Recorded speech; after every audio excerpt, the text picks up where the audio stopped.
많은 성도들이 이 성경을 볼 때 구약 성경이 좀 더 어렵고 신약 성경이 쉬울 거라고 생각을 합니다. 근데 막상 신약 성경을 읽어보면 아는 것 같지만 이해가 되지 않고 알 것 같지만 그 이유를 알 수 없는 그러한 부분들이 많기 때문에 실질적으로 신약 성경을 이해하는데 구약 성경보다는 조금 더 어려움을 가질 때가 있습니다. 왜냐하면 이 신약 성경을 읽을 때는 그 당시에 그 교회에 문제가 왜 있었는지, 그 시대는 어떤 시대였는지 이러한 배경 지식이 있어야만 그 일이 왜 일어났고 왜 이 사람들의 반응이 그렇게 일어나고 있는지를 이해할 수 있기 때문이죠. 특별히 우리가 나누고자 하는 이 고린도전서가 그렇습니다. 여러 문제들이 나오고 있지만 그러한 표면적인 문제가 아니라 왜 그러한 문제가 일어났는가, 그 근본을 우리가 이해를 해야 되기 때문에 그렇죠. 그래서 우리가 오늘 시간이 짧기 때문에 모든 내용을 다 다룰 수는 없지만 핵심적인 그런 일들만, 핵심적인 그런 부분들만 함께 이 시간 잠깐 나눠보고자 합니다. 일단 고린도라는 지역이 어떠한 지역인지를 우리가 이해를 해야 됩니다. 한번 앞에 지도를 한번 볼까요? 어디 있죠, 고린도가? 네, 여기에 고린도가 있죠. 여기가 이제 고린도라고 하는 지역입니다. 이거를 좀 더 확대해서 보면은 이렇게 볼 수가 있어요. 이 고린도라고 하는 지역은 로마와 그리스가 전쟁하면서 폐허와 같은 도시가 됩니다. 그래서 그곳에 사는 사람들은 대부분의 사람들이 노예였고 가난했고 아주 못 사는 그러한 낙후된 도시가 바로 이 고린도였습니다. 근데 여러분들이 역사적으로 잘 알고 있는 카이저, 그 율리우스 카이저스가 이제 이 도시의 중요함을 알게 되면서 이 도시가 점점 발전하고 크게 되게 되죠. 왜 중요하게 생각했을까요?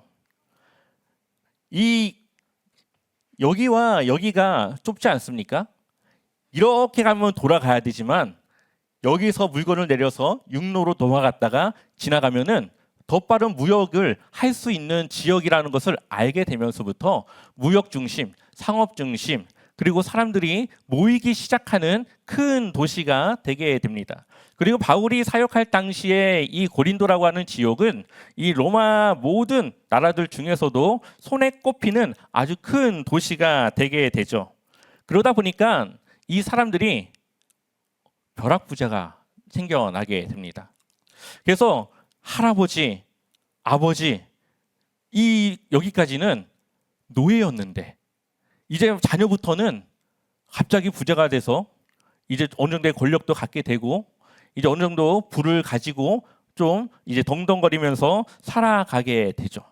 근데 여기에서부터 이 고린도에 많은 문제가 생겨나면서 그 문제들이 이제 고린도 교회 안으로 들어오게 됩니다. 그리고 그것이 교회 안에 문제가 되죠. 좀 우리나라와 비슷하지 않습니까? 우리나라가 60년대까지만 해도 세계에서 가장 가난한 나라였습니다. 그런데 조금씩 경제적인 성장을 이루면서 이제 조금씩 사람들이 부를 축적하고 그렇게 경제가 활발하게 세워져 나가게 됩니다. 그러면서 교회는 기복신앙을 중심으로 하게 됐고 사람들의 이 돈은 교회 안에 권력으로 이어지기도 합니다. 사람들이 교회를 나오는데 그 이유가 뭔가 출세를 해야 되고 성공을 해야 되는데 교회를 다니는 사람들이 그러한 사람들이 많다 보니까 나도 그러한 일을 하고 싶어서 예수님을 믿는 게 아니라 세상의 출세를 위해 교회를 나오게 됩니다. 그렇게 90년대 기독교가 그렇게 부흥을 하게 되지만 건강하지 못한 부흥을 맞이하게 되는 것이죠. 그리고 그러한 여러 가지 문제들이 이제서야 막 터져 나오면서 교회가 이제 건강하지 못했다라는 것을 보여주게 됩니다. 고린도 교회도 그랬습니다. 물론 많은 사람들이 노예였고 많은 사람들이 가난하게 살았지만 그 중에서는 벼락부자로서 이제는 사회적인 명성과 부를 가지고 있는 사람들도 있었습니다. 그렇기 때문에 이 고린도라고 하는 지역에는 다양한 인종, 다양한 수준, 다양한 사람들이 모여 사는 지역이 되게 되죠. 그리고 그 사람들이 교회로 들어오게 됩니다. 그러다 보니까 로마인도 있죠, 노예도 있죠, 귀족도 있죠, 유대인도 있고 또 저기 외국에 살다가 이 고린도에 이주해서 오는 사람들도 있었습니다. 이들의 생활 수준, 학력, 출생 모든 것이 다른 이 사람들이 하나가 되어줘야 되는데 그러지 못한 결과 결국은 고린도 교회는 힘이 있었음에도 불구하고 잘못된 신앙의 방향으로 가는 것을 보게 됩니다. 그들의 생각이 예수 그리스도로 모아줘야 되는데 오히려 자신들의 생각에 하나님을 맞추고 하나님을 자신이 생각하는 대로 이해하는 대로 잘못된 이해를 갖게 되는 것이죠. 그래서 그 안에 여러 가지 문제가 일어나게 되는데 오늘 나눌 것은 세 가지입니다. 하나는 파벌의 문제입니다. 우리가 잘 알고 있다시피 고린도 교회는 바울파, 아볼로파, 그리고 베드로파, 그리스도파 이렇게 사람들이 나눠지게 됩니다. 이 사람들이 왜 나눠졌을까요? 자신의 취향에 맞는 사람을 따라서 다니는 거죠.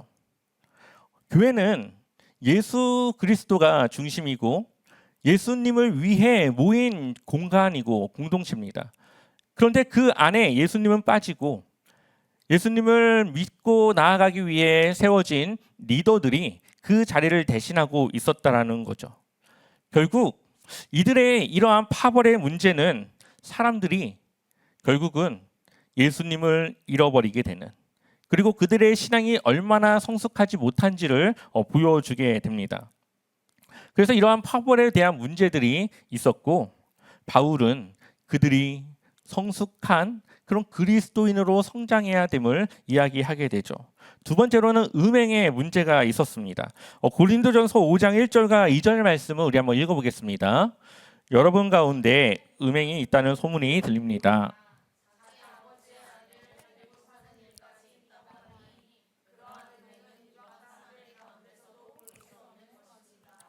그런데도 여러분은 교만해져 있습니다.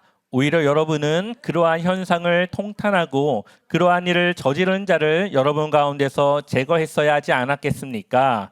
아멘. 네.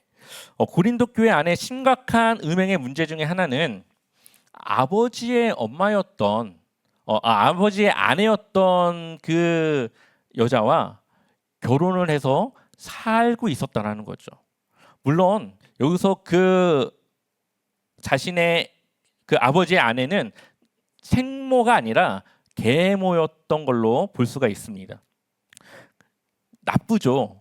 이방인들도 하지 않는 그러한 일들을 고린도 교회 예수님을 믿는다라고 하는 사람들이 하고 있었습니다. 그런데 왜 이들은 그랬을까요? 그냥 아무나 좋아하기 때문에 그랬을까요? 여기에는 이 당시의 문화가 들어있는 겁니다. 지금은 우리가 유산을 누구한테 물려줍니까? 자녀에게 물려주죠. 이때 당시에는 자녀에게 안 물려주고 아내에게 물려줬습니다.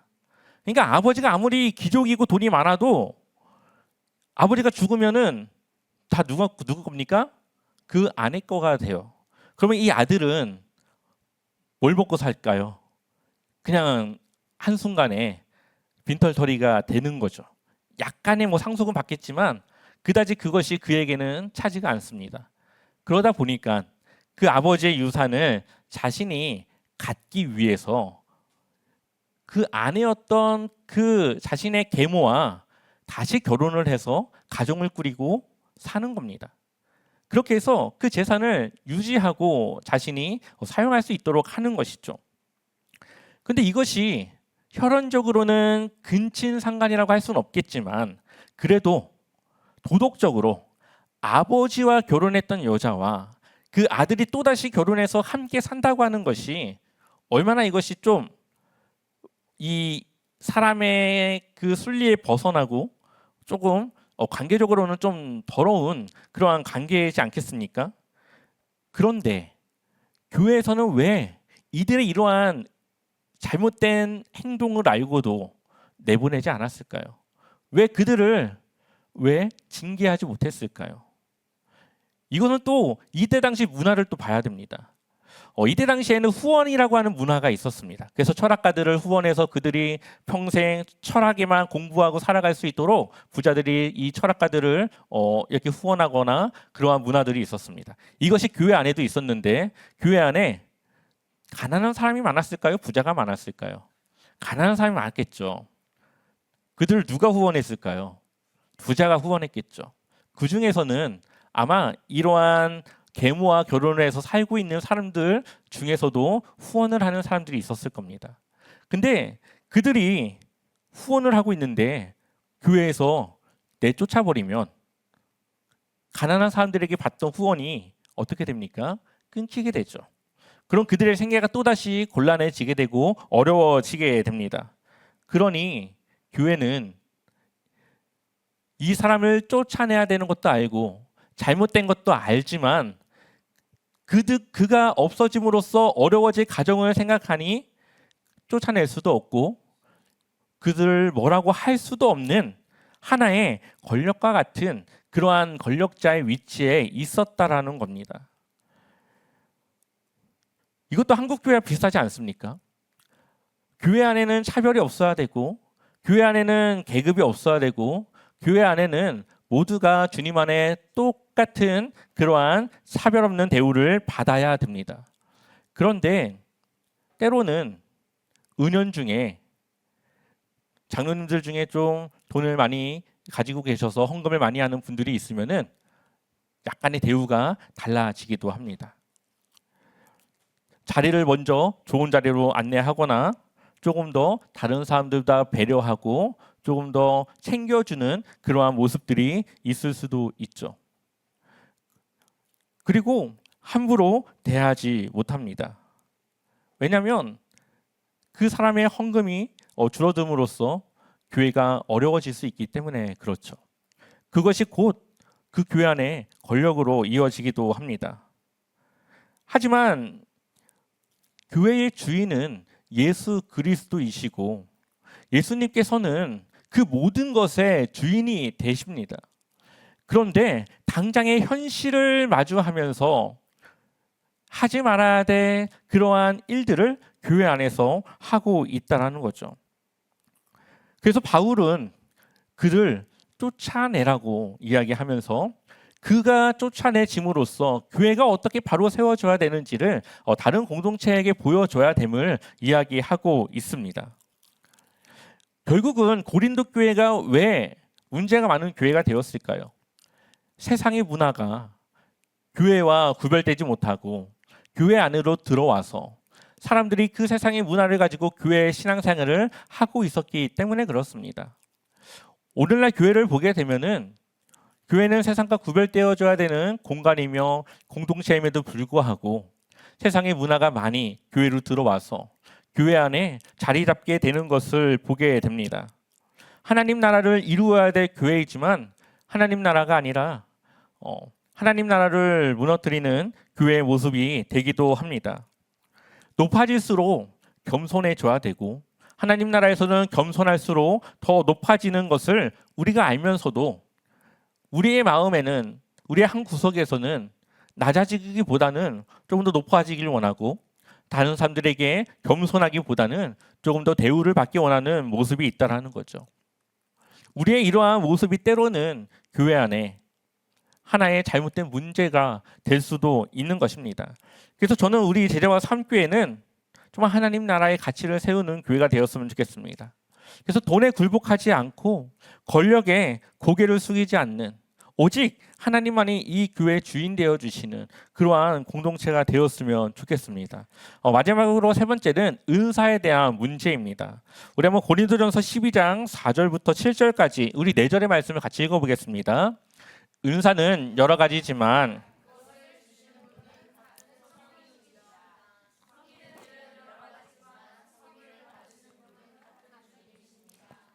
일의 성과는 여러 가지지만 모든 사람에게서 모든 일을 하시는 분은 같은 하나님이십니다. 각 사람에게 성령을 나타내 주시는 것은 공동 이익을 위한 것입니다. 아멘. 주일날 이제 12, 13, 14장 이 세 장의 말씀을 가지고 설교를 하면서 조금 더 자세하게 설명을 하겠지만 어, 고린도 교회 안에 아마 가장 큰 문제는 아마 이 부분이었던 걸로 보입니다.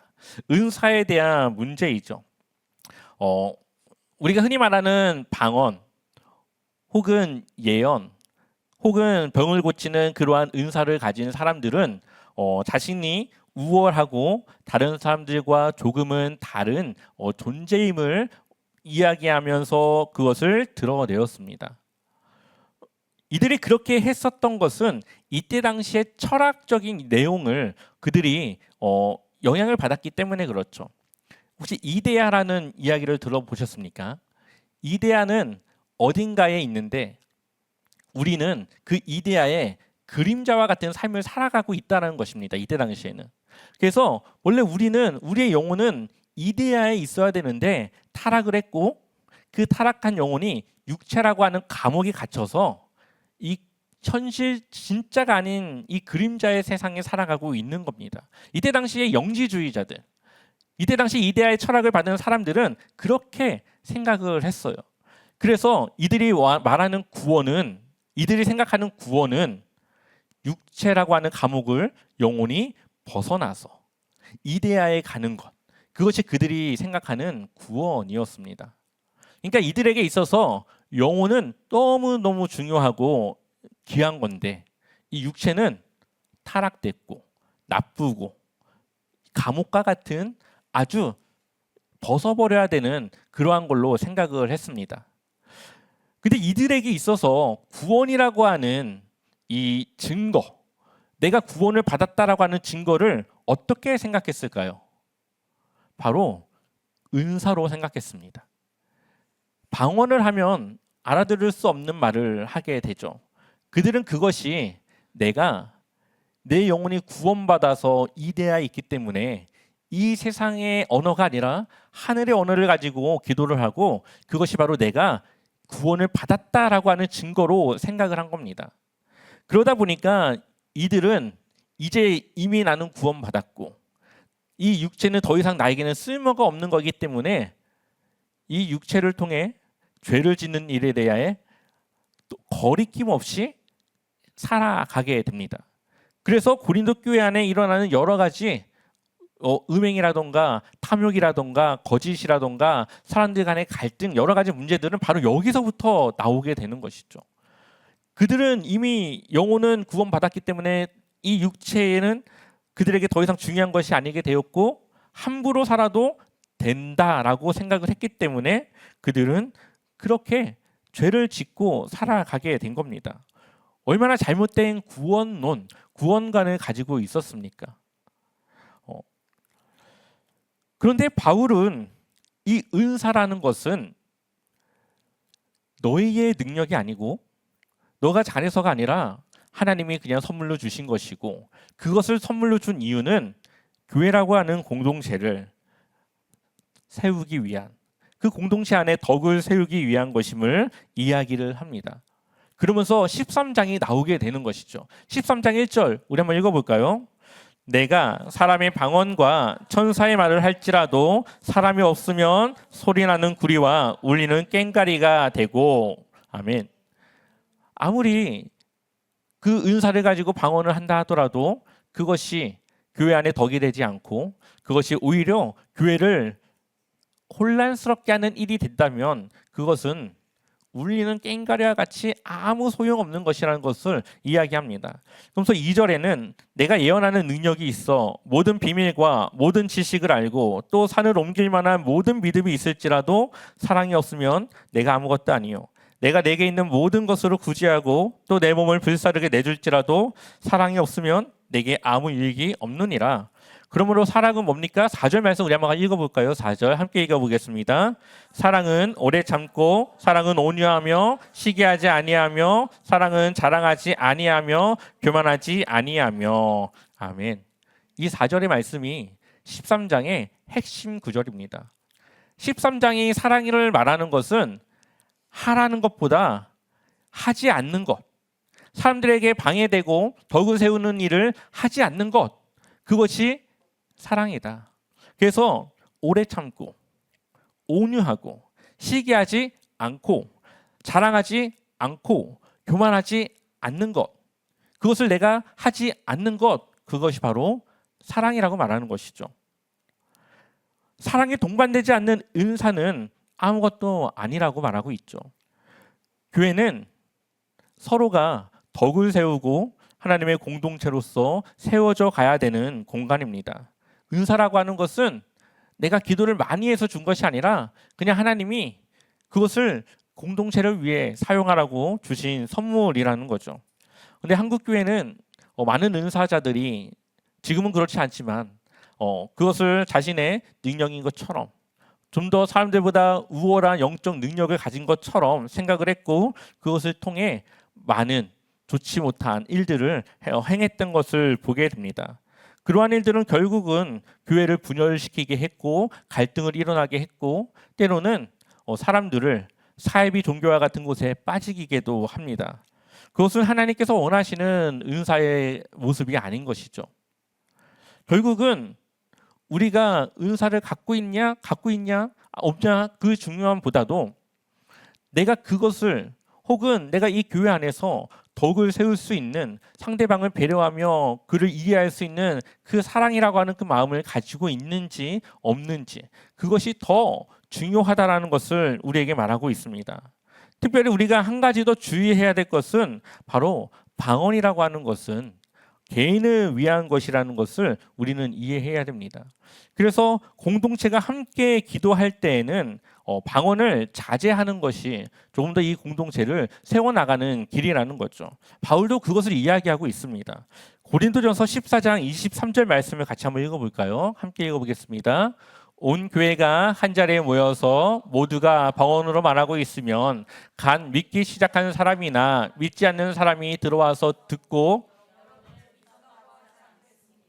아멘. 실제로 교회에 왔다가 금요기도에 참여했는데 누군가 이 방언하는 소리를 듣고 교회를 더 이상 나오지 않는 사람들이 있습니다. 실제로 그러한 일들이 굉장히 많이 있습니다. 그러나 그 방언을 하는 사람은 자신이 받은 은사를 가지고 기도하는데 그것이 무슨 문제냐고 말하기도 합니다. 그렇게 봤습니다, 제가. 그러나 그것이 공동체의 덕이 되지 않을 때는 그것은 개인의 기도 생활에는 유익하니 그럴 때 사용하고 공동체에 덕을 세울 수 있도록 그 시간에는 자제하는 것이 좋다라고 말하고 있는 것이죠. 그래서 다 같이 기도할 때는 방언보다는 그냥 우리의 그 말로써 기도하는 것이 더 우리의 교회에 덕을 세울 수 있는 그러한 방법이라는 것을 우리가 또한 기억을 해야 될 것입니다.